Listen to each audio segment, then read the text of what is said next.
Hello and welcome back, or welcome for the first time once again, my friends. Hambbage here, more hardcore vanilla on tap, and we've got real progress coming. That's right. The mistakes that were made, we think we've rectified, and are now set to uh, catapult ourselves into a little bit more of an efficient system for doing some enchanting and other fun work up there. The one real question I don't know if we're about to put ourselves into trouble with is, are we, and I think we have glass out there, but with the bookcases and the enchanting table, are we about to put ourselves into trouble with mobs in the little waiting room? In theory, we're always there, except when we're coming up the ladder. And so I think the risk is fairly minimal, but it's still there, and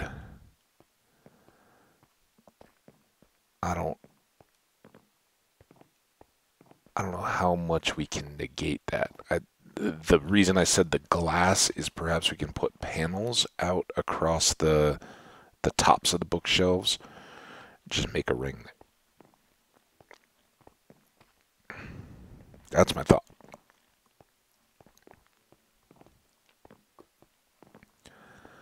And let me know on the glass pane, or glass, what, there's panes and blocks. Even though blocks are transparent, I think I've run into issues before with mobs spawning on the tops of them. Does that seem legitimate? Is there any scenario where they can spawn mobs?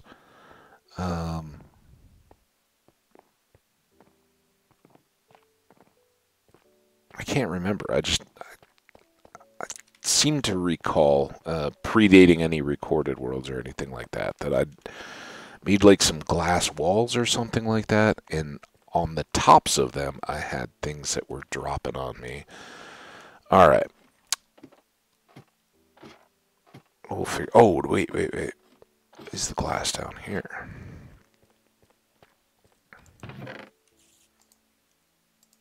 Is.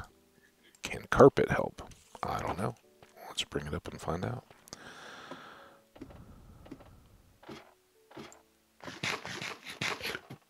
It's a real trick to be able to eat going up a ladder, by the way. You ever tried it? Give it a try sometime. See how well that works. Okay. So again, we don't want light. Now what is our actual 1, 2, 3, 4, 1, 2, 3? So this is our dead center. And we would go here, here, here.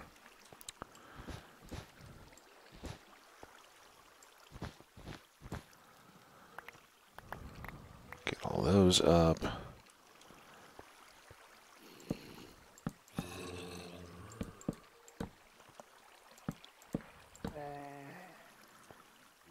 Now, for the inside, I guess we just, well, no, we don't need torches this time, do we? So let's go here, here, here, and now we got one left.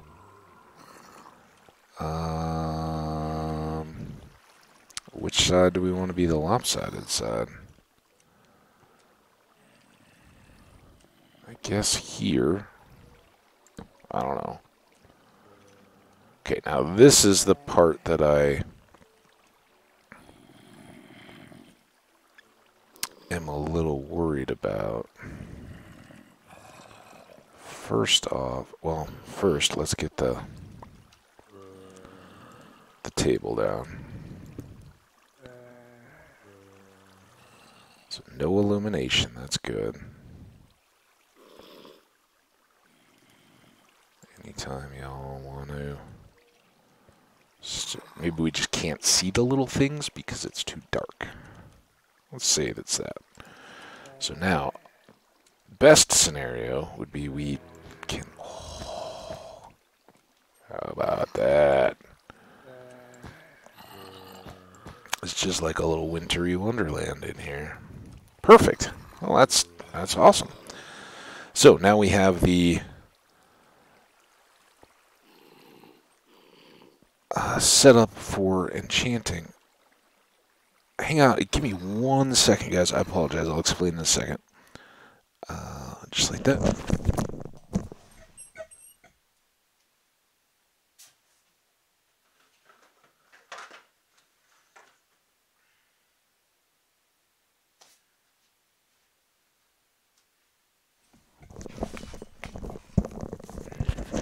Sorry about that. As I said, I started a little bit earlier today than I typically do, and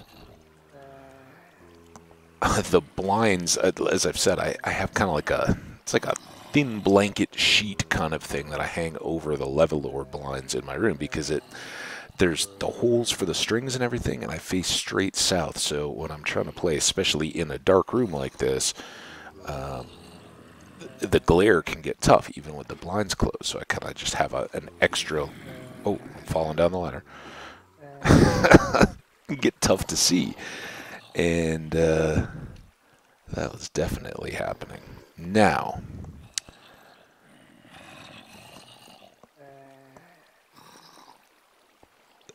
chests can definitely spawn mobs, but if we do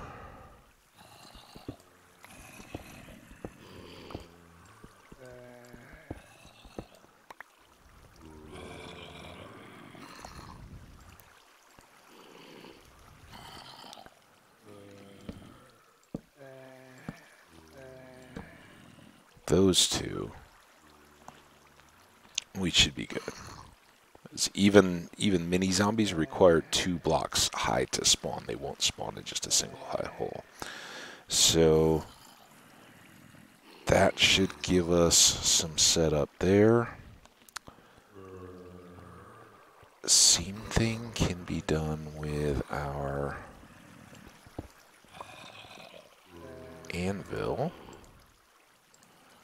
Can be set in out of the way. And then we can just put our grindstone up there. Does that become a deal? Maybe just to be safe. This is going to be will mobs spawn on a grindstone? I don't think so. I mean, I've never really worried about it before, but most of my rooms aren't... I'm not showing, but I'm just searching Minecraft. Minecraft can...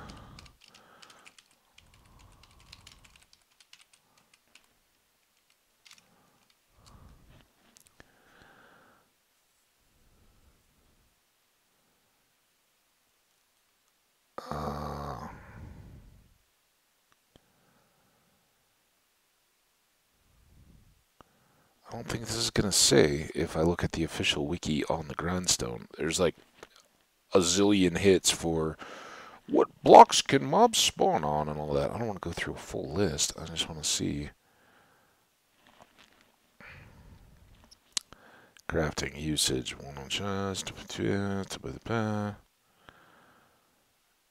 On tables. Experience. Changing profession. We know all that. Sounds. Unique. Nothing.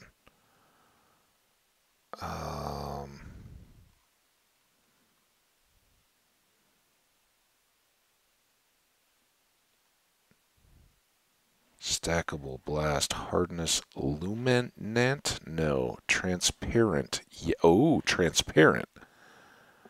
So if it's transparent, that means no mobs, right?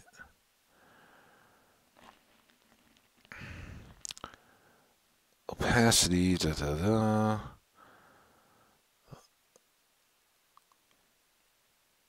Man, why did they make the Minecraft wiki so annoying? Like, I don't care about the desktop. I get you want to have ads, but don't make them change the shape of the page every 2 seconds. So annoying. Effects. Mobs cannot spawn on transparent blocks. Okay, so we are good here. Sorry for the delay. Just want to make sure we weren't going to have a bunch of creepers dropping on our heads and wrecking our deal. All right, let's go check to see how well we've done.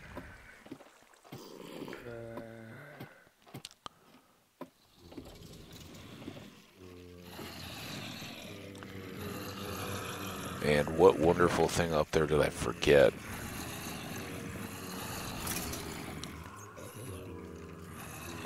We didn't end up needing the glass.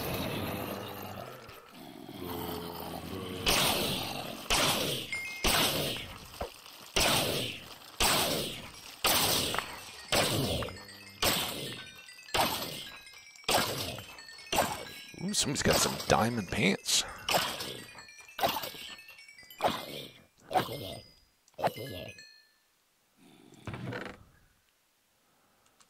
Nothing too good. Nothing too good.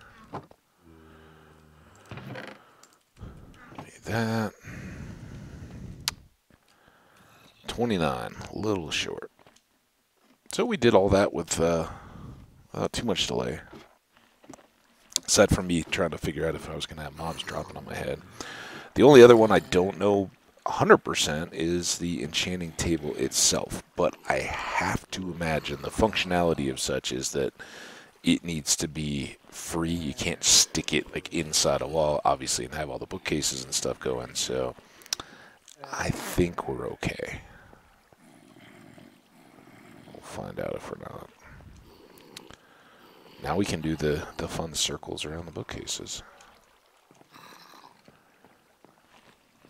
And yeah, eventually we'll look at doing furnaces up here, but really until we can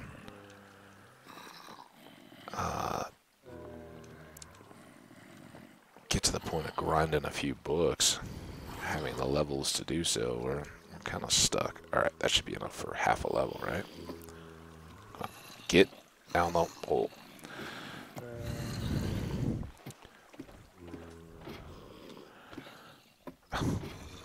Too excited.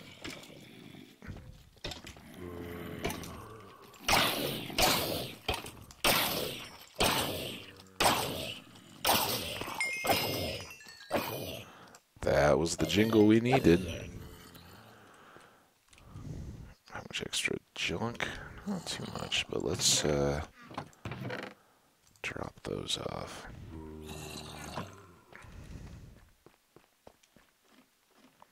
Back up we go. Alright, now hopefully things can get a little more exciting.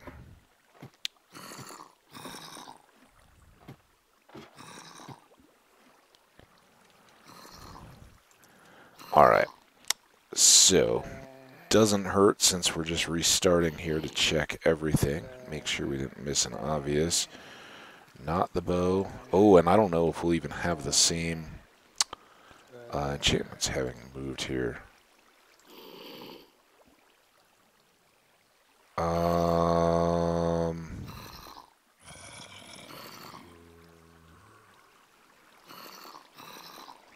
Those don't feel like full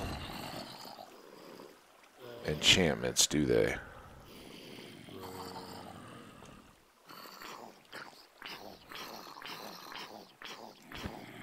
Something's not right.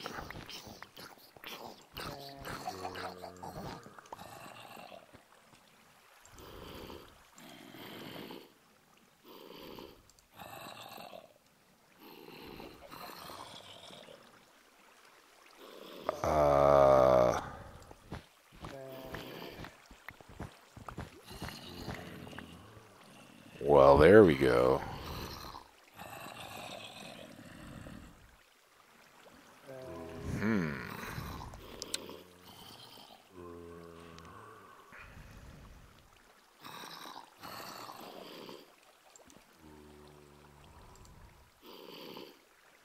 Okay, so that ratchets everything back up again, power-wise.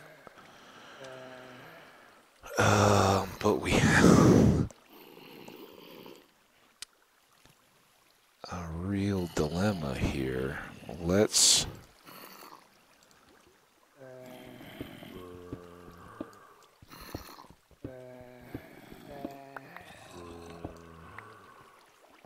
see if we can do this and still have things working.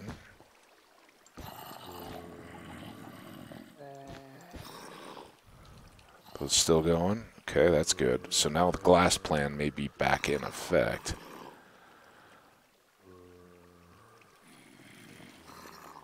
Because, oh! Obviously,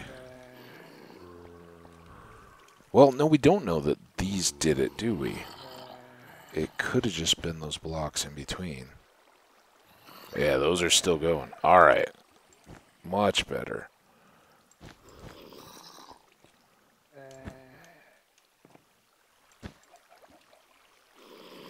How did I lose a carpet? Are they back in these holes? There we go. It doesn't seem right that... Okay. That would appear to still be a good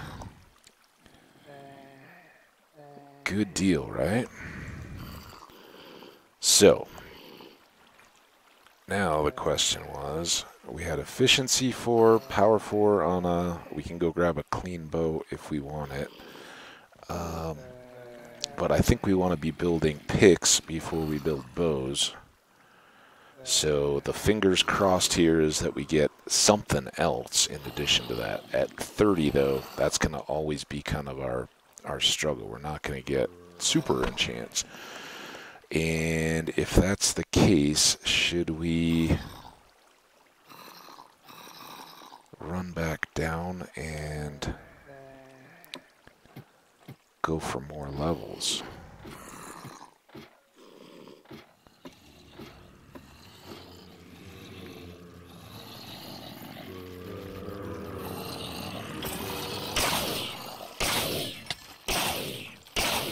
Somebody has some thorns, maybe?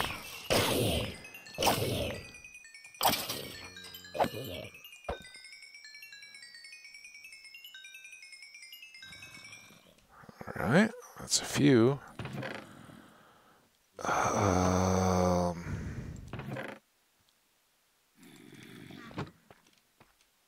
So many dilemmas in this that you just don't normally have in the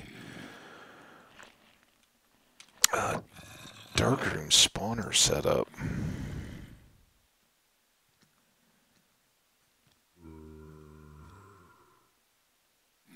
I kind of think I want to hold and push for a bunch more levels. Try to get us up to the point where we're just kind of ready to rock. Let's go put all these various supplies in the box.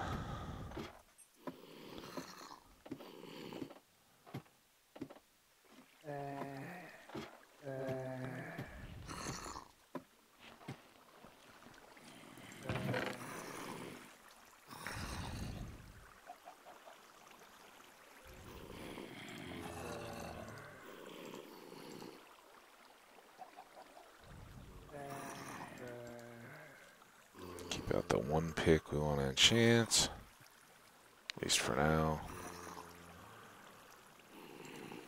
The boxes really need to go back. Does it benefit us at all to make a run back home?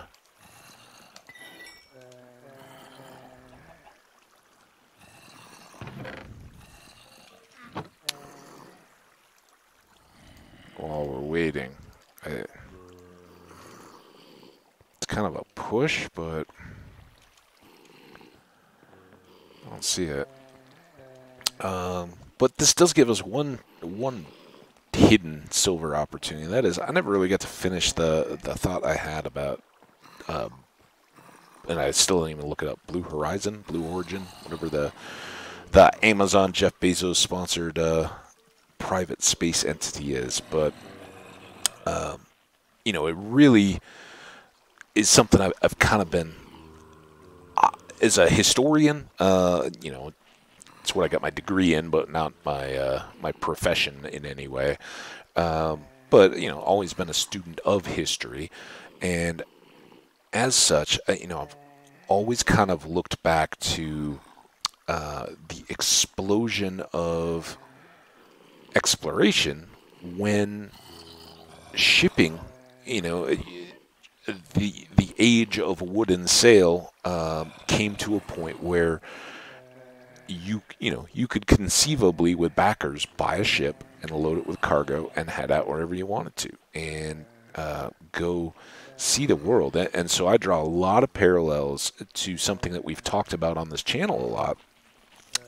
Prince Henry the Navigator leading up to the Magellan expedition, which of course was in its 500-year anniversary back when we were in, was it World 4 that was El Gato? Whichever. Magellan's expedition around the circumnavigation of the world coincided. It hasn't fully completed its 500-year replication because it was a multi-year journey, but the anniversary of his death was earlier this spring. So lots of things progressing through, and at the time, I was talking about NASA as having been this single-threaded entity which had to happen to get the technology to a place where it could go into the private sector.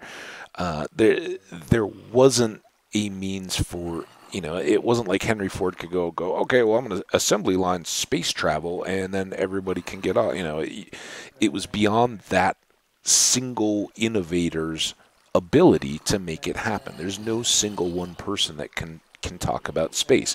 It had to go back to the Germans, and they were beginning with the automobile and airplanes and all this, and hey, what can we do? Everybody was thinking about space, and is it possible? They had to have that push to kind of, all right, we can make this thing called a rocket that's more than just what the Chinese use for fireworks, which was kind of the impetus there, and we can actually use it to propel things through the air and potentially beyond. So they were the ones that had to come up with that very initial idea and actually apply it. And unfortunately, there had to be military driving that. Ultimately, everything in Nazi Germany came down to Hitler, and Hitler wanted that technological might applied to his military. So there are the dark sides there, but that had to then go up through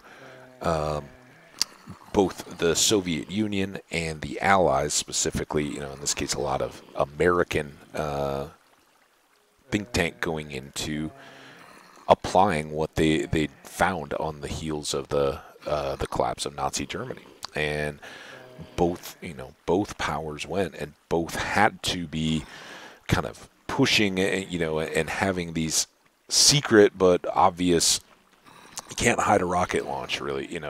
If you know what you're looking for, they're very obvious, and everybody knew it. And of course, both the Soviets and the United States were very proud as they were making these achievements. So, Sputnik and Gagarin, was that the first cosmonauts? Yuri Gagarin. I often confuse the hockey and the the space. Apologies, but they had to have their steps, but by and large, you had to have these single entities, the Soviet space program and NASA, saying, all right, bring in private companies to work on a government-directed project. We want to put a man in orbit. We're going to need this kind of a gadget that doesn't need air pressure but can still regulate a thruster burn or whatever. I'm not a space scientist. I don't know, but the organizational effort there was critical. You wouldn't get that from single innovators. They wouldn't be able to guarantee a return on investment to say, yeah, come buy in. I think that, if we can make a man go up into space and circumnavigate the Earth a few times and then bring him back safely, that's going to translate into unimaginable wealth and potential within 100 years. And who would have thought in 1952 that the early Mercury space missions were going to be the catalyst for things like GPS and, satellite weather and all the communications and things that we have, much less any of the extraplanetary exploration and, the things that we're still looking at as future tech and haven't seen it done yet. But, within many people here's lifetimes, things like mining asteroids will become a very real thing. That's why some of the big players in those industries and mining and all that, they're zero carbon. Yeah, we're getting on board with that because we're just at the cusp of understanding we can go up and snag a meteor or an asteroid that's out there in the solar system that's comprised, name your item, entirely of diamond. I'm sure there's one out there. You just got to find the right one and sit down on it. And then, you're not taking the top off a mountain in West Virginia. You're not going to have communities up in arms about tailings and pollutions. You're just going up there and grabbing out the good stuff. I've always thought, from a kid, and it's kind of childish, but I've always thought that's in reverse our answers to some of the very worst pollutions. Most importantly, nuclear waste. We currently bury them deep underground in like old salt mines and things so that they'll be contained and sealed off. But think how poorly we do at managing things as a species. We're a bunch of chase the squirrel dogs. We can't keep focus on anything. 2,000 years ago, we were at the changing of the way we numbered our years, but that wouldn't come along for hundreds of years. And we thought that the world would ultimately end, or I say we, Western Christian origins of thought said the world will end with the collapse of the Roman Empire. That is the world. And, Armageddon and all those kind of things as cracks kind of were becoming visible, and this Roman Empire was evolving and changing. People viewed it as world, right? And now we're saying, oh yeah, don't worry about the nuclear waste that we develop from power plants and manufacture weapons and everything else, that industrial work and all the rest. Any of that kind of stuff. Oh yeah, it's got a half-life of 20,000 years. It'll be fine, right? Nobody else would ever think to dig down 20,000 feet under the surface of the Earth, except that maybe we'll have used up all the surface level minerals and valuable resources, and they'll need to go down there either to escape solar radiation because we damaged the atmosphere, or they'll need water or whatever.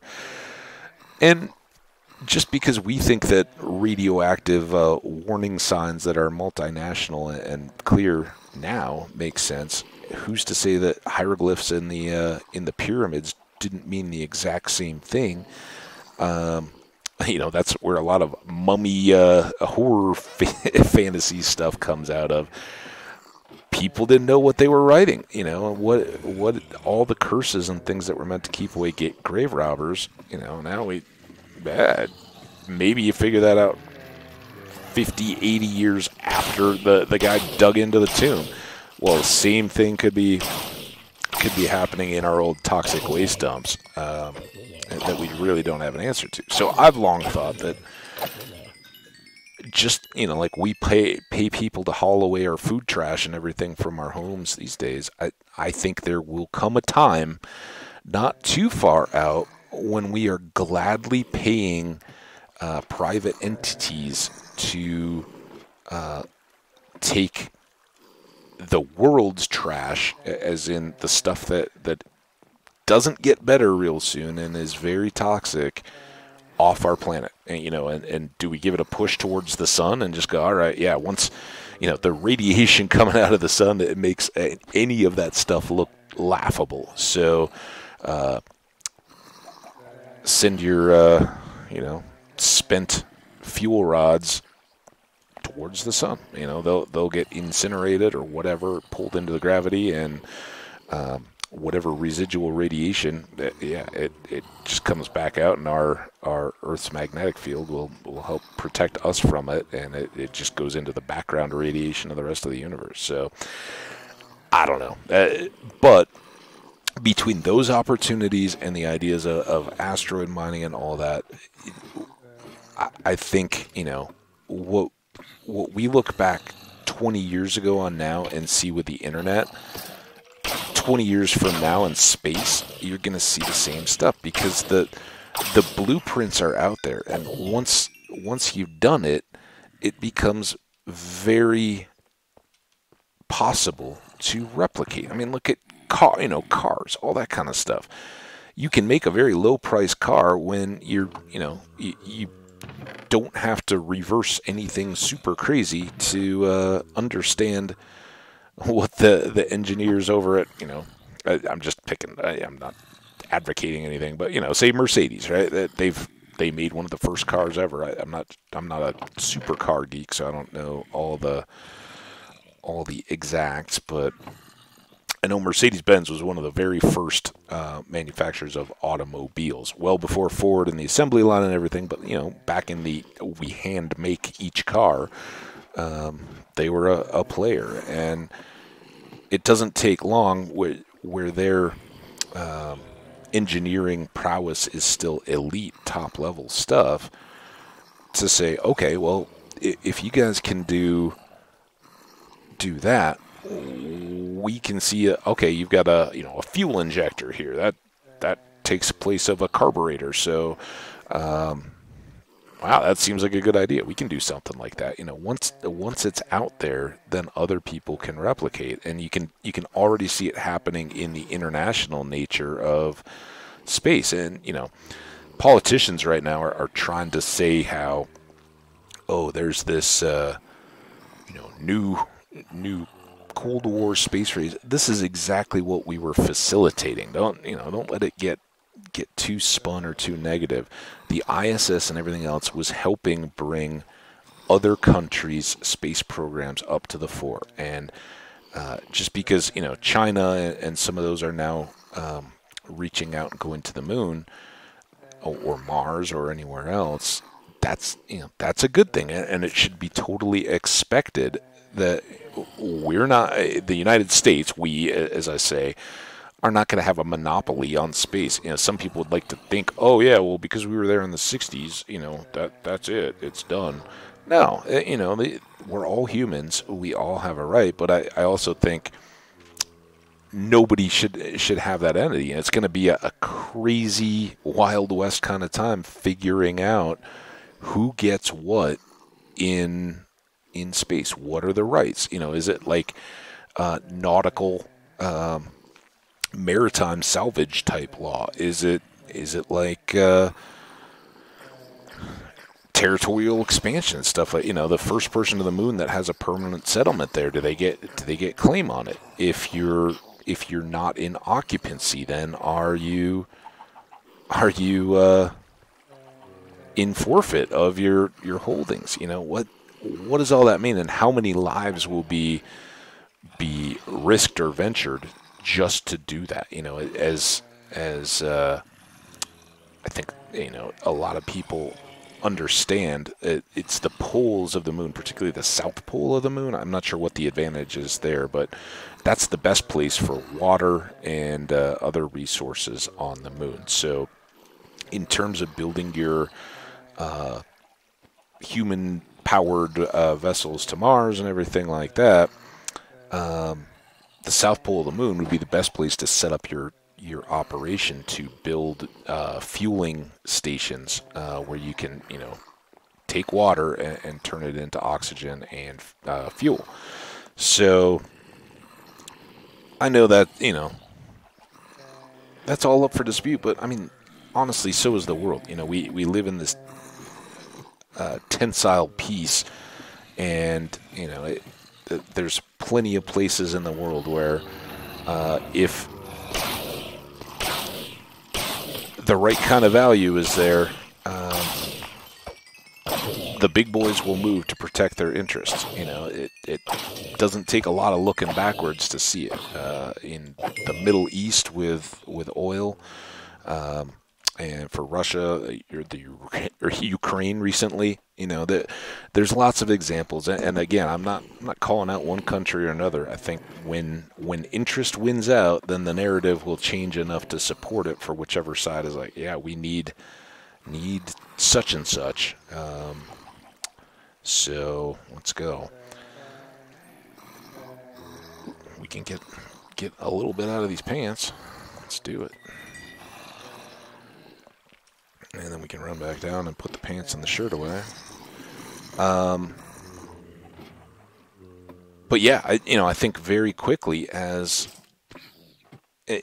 in a historical sense, kind of outside of our lifetime probably now, but it won't be long before some of those sci-fi type ideas begin to manifest. Initially, there probably will be some kind of a colonialism or territorial system that associates back to Earth and the places and people that carried things up to that location, whether it's the moon or an asteroid or Mars or whatever. Whatever the vehicle was to get people and supplies and materials there to set up and operating, yeah, there's going to be a sense of allegiance to it. But that will be fleeting, because always the back and forth will be more difficult than the staying. Once you get established, then those people will likely live lives and remain fairly well isolated. I don't think they'll be cut off, and I don't think it would be intentional, at least not any time in the near future. But over time, I think that the folks that maintain remote, mining operations or power operations or shipbuilding, transport hubs, all that stuff is going to translate outward into our neighborhood of Earth, where the moon and Mars and probably some other remote space station type things will be the new nexus. And they'll be like the islands, outside. Think like Canary Islands outside of Europe.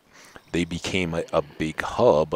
Everything moving out to the Western Hemisphere would stop by, because they were the one place to stop, get fresh water and everything, and go. So if not ridiculously out of the way, that was on your route, just because it was the one game in town. I think that will happen, but I think all of those places will begin to associate more with one another than they would with anybody. The Earthies, all you Earthies, you guys are so elitist and snobby, being with your one gravity, and all these people will begin to change, and those outside entities will have a real economic power. As the Earth solves problems by turning to space, space can turn back to Earth. You got to pay for it. We're the new frontier, and for those of us in America who study, American history, or anybody in Europe who's looked at population and demographics, and the migration in the 19th century primarily, but starting in the 18th, of masses of people that were stuck in the European cities, moving to the Americas, because land was cheap and resources were cheap and readily had. All they needed were people to work them. That turns into resettlement booms. You want population out there. They're going to want a lot of population in space. Sure, there will be robots and things like that, but they're expensive. People are pretty cheap, and once you can make living cheap, then people get people will be moving around, and they'll see the opportunity of, I can go live, if I can have a better life there than I do with the problems I perceive in a city, Sign me up. People used to work in lighthouses on rocky coasts. As it got fed, they had a secure place to live. They didn't have to be bothered by people, and people flocked. I don't know that they flocked to it, but if you had the right kind of temperament, it was a great gig, and other people would just shudder in horror. Well, I think the same thing will happen for space, and you'll get these, new companies and new people and people replicating what we're seeing Elon and Bezos and Branson all creating right now. They're the ones creating the pioneer industries, but there will be I don't know if everyone will know these associations, but here in the U.S. we have Craftsman and DeWalt are kind of common tools, or Cobalt is another one, and they're kind of all run through the big hardware stores, and Craftsman is a good example. They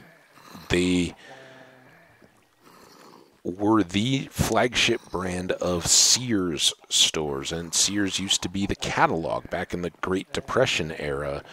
Sears and Roebuck Company became one of the first well-known retailers because they innovated. They said, hey, we can get into everybody's house. They don't have to come to our store. We're going to send a catalog and show people everything that we can have, or that they can have, and if they want it, they send us a check and we'll send them the item. We'll physically deliver the system to their home. If they're a farm family out in the middle of the country, or in a city or wherever, much like Amazon, hey, now we use the internet to do that. But back in the day, the catalog idea was totally revolutionary, and Sears lived on that for 100 years. I don't know when they exactly started, but I know that in my childhood, Sears was still a big booming department store chain. You would kind of have them in every mall, along with a Macy's and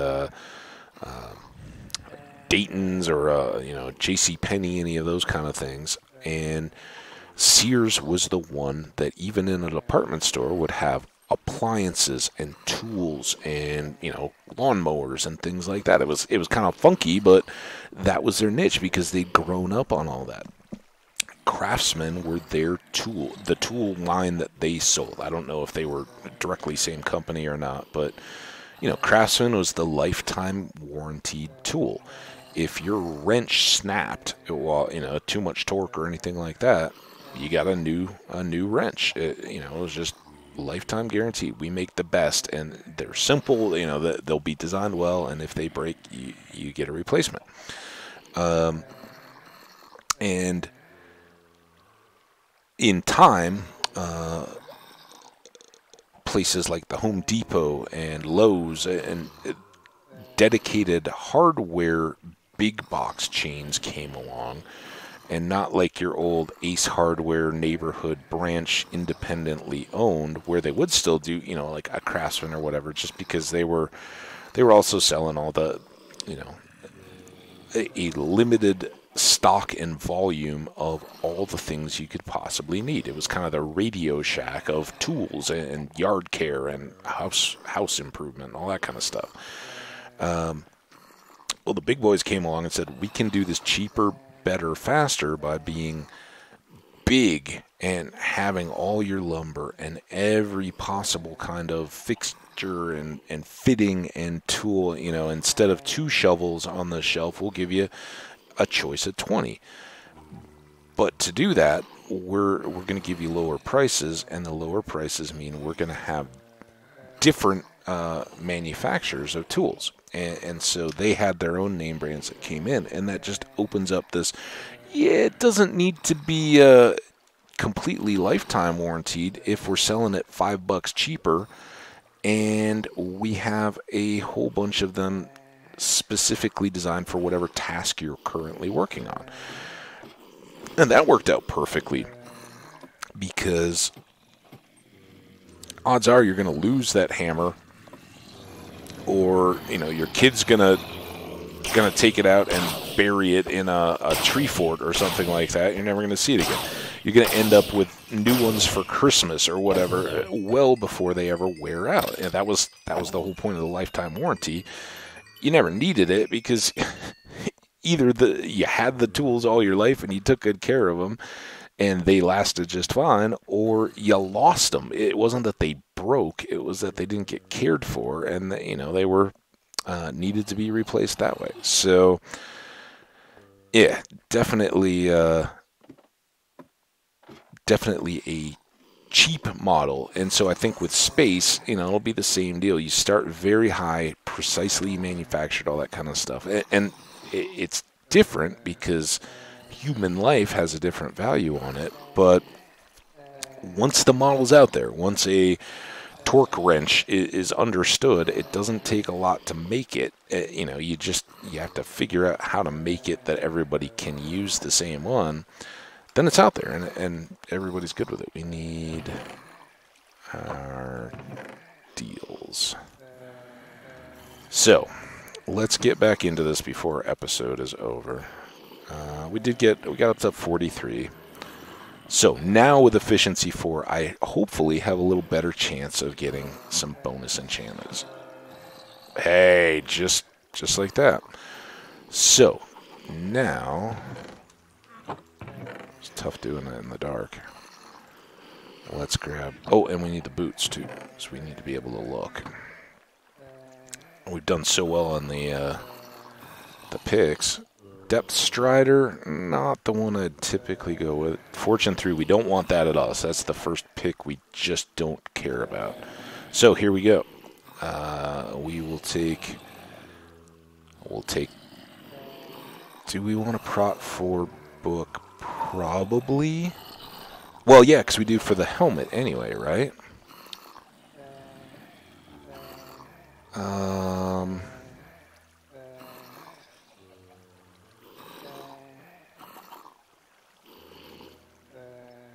I think I got to, just in case something doesn't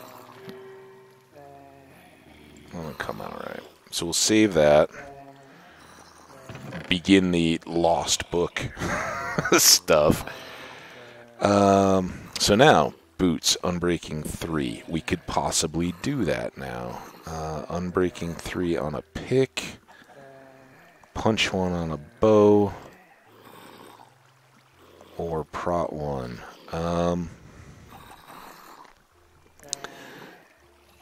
I think with the boots, I'd rather hold out and see if we can get a feather falling or something like that.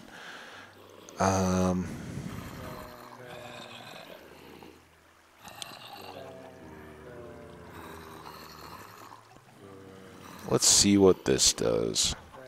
Because if it's just unbreaking through, put it on there, and we're not too bad off.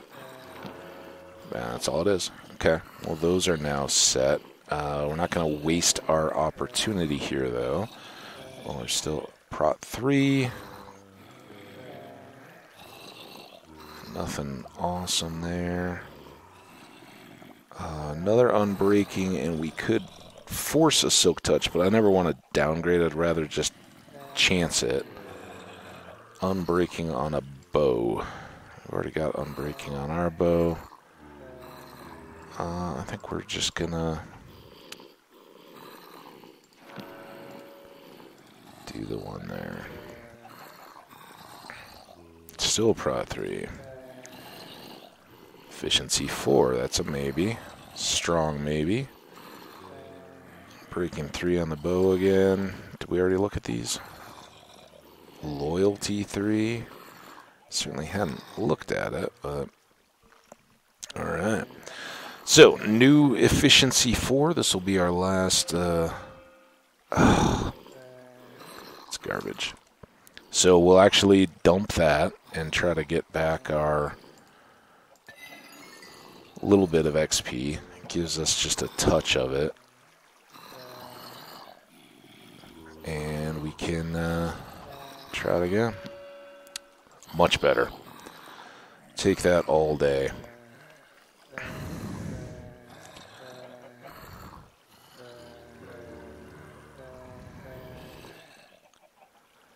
So we're getting close. We definitely want efficiency 4 in books now. Those are the merger, but now we can. We want that, and let's just do the plane here. 16 that way. 8. All right, so we're getting there. Now we don't have to worry quite so much about that eroding on our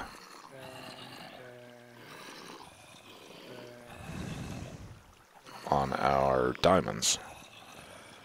And we've got a few more to use for our regular mining. Now, what was this? Efficiency 1. Oh, man, this dark. I apologize. I know you guys are just watching a nothing video. We'll be out of here pretty quick. At least soon. Besides, who didn't want to listen to me wander mentally about the potential growth of space travel and how we're seeing that happen around us? So now, last thing to do is take a look at what our next possibilities could be. Do we not have, was that it for our diamond picks? Do we have any more left? We got one more.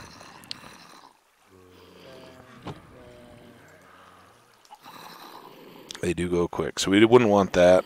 And we wouldn't want that. We wouldn't want that. So now we can actually make good on some of our book rolls. Don't want that. Don't want that.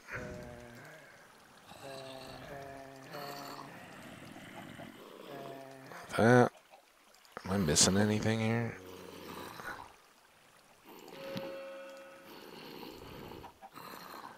On breaking 3.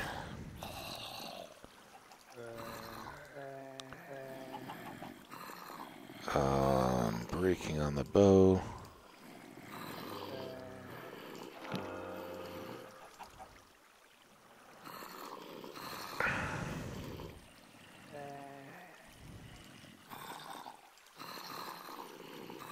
Still the depth strider there. Ooh, now that is one worth hanging on to. So we will dump these. Load back up our dark chest with all that stuff. And let's get out of town. Now we'll get a few more levels back up here. I don't think that'll get us anywhere close to where we want to be, but it'll be a start. And then I think we've earned ourselves a...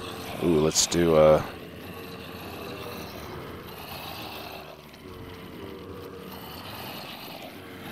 Do a quick shot there.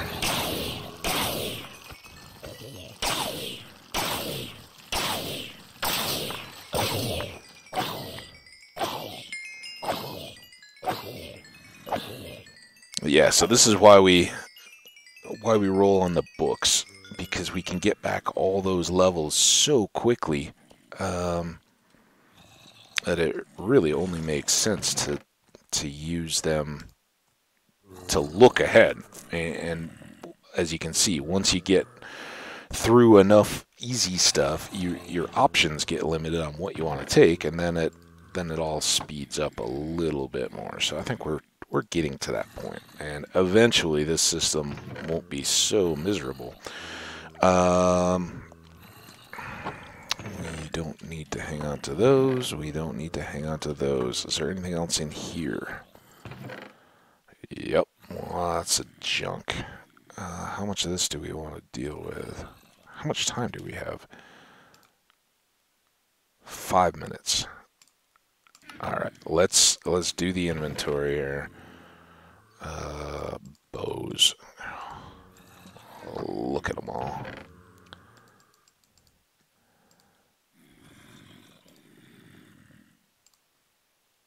bows and carrots.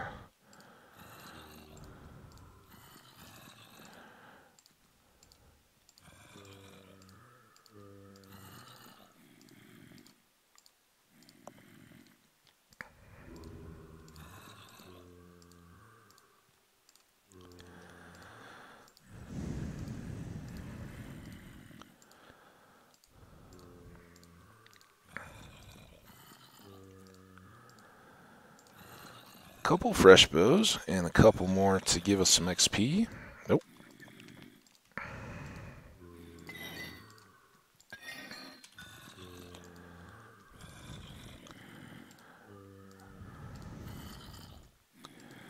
All right. Oh, those can go away. Maybe we stay here, and for the next episode, we try to go figure out where. I mean, that's got to be a spawner, right? Doesn't it have to be? I don't know. It seems like we always have a bunch of zombies. Helmets. Oh, my nose itches. It's the outside, top of the nose. There's no mistaking in the car. Nose pick, scratch.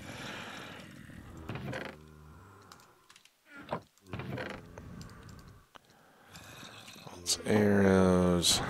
Some glows. Did the arrows, the bones. Iron was over here. It's another sword if we need it. Right there. So much junk.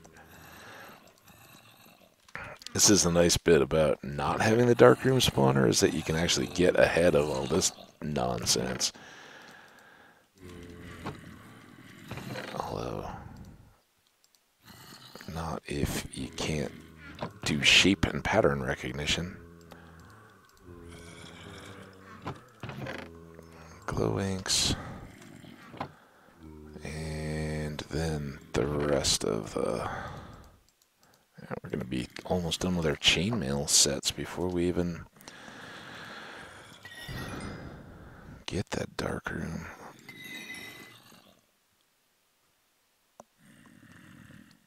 Just want to be a little careful here that I'm not accidentally doing anything too crazy. Oh, we need to get a cactus or some lava down here or something. We are overwhelmed. All that. Let's do all these leathers.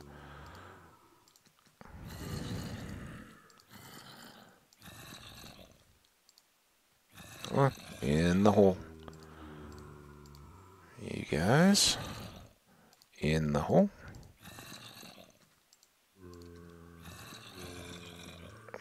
And you guys. Alright, there's our leather. Bring back these chain.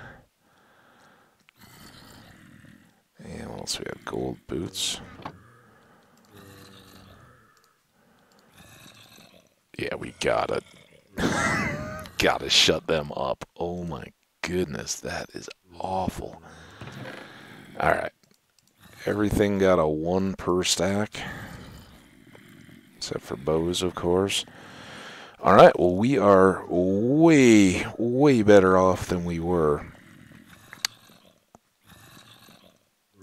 in terms of mining.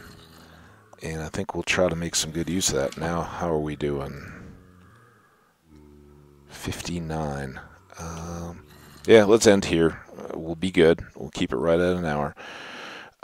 And then the next time, which I think I'll do after a short break here, if the lawn guys aren't here yet, I don't know, they seem to float all over the place, days and times and everything, so we'll give it a whirl. But let's go ahead and get out for now, and know that I thank you guys so much for tuning in. I hope you're enjoying these, and again, I apologize. I know that one was a lot of time spent in a very dark room listening to me just babble.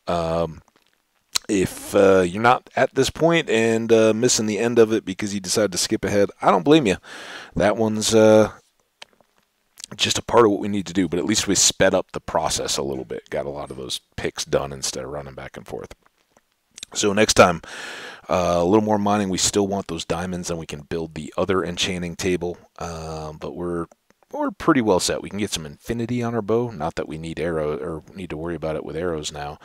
So just lots of stuff going on before we kind of pop up and go try to maybe have some fun in the world for a bit, and then get buckling down on villagers. Is going to be our next big project. So that's what's on the roadmap. I hope you guys enjoy. Come on back and visit. Let me know if there's anything you'd like to see us do in this world that we haven't talked about or done too much. Obviously, you know what? We may hit Nether pretty quick here, actually. Get some potions and all that too. Those two kind of go hand in hand, but we're right there. So, all things considered, if you got a preference, let me know in the comments, and we'll try to drive forward one way or another, or balance them out. You know, work a little bit here on the villagers, then go to the Nether, back and forth kind of stuff. We'll see. But I want to thank you guys right now. We're already getting along. Take a good break. Like I'm going to at least give yourself 10, 15 minutes of standing, walking around, and not staring at a screen. Your body will thank you for it, and so will I when you come back the next time. Likes, comments, subscriptions, all appreciated. Till next time. Bye now.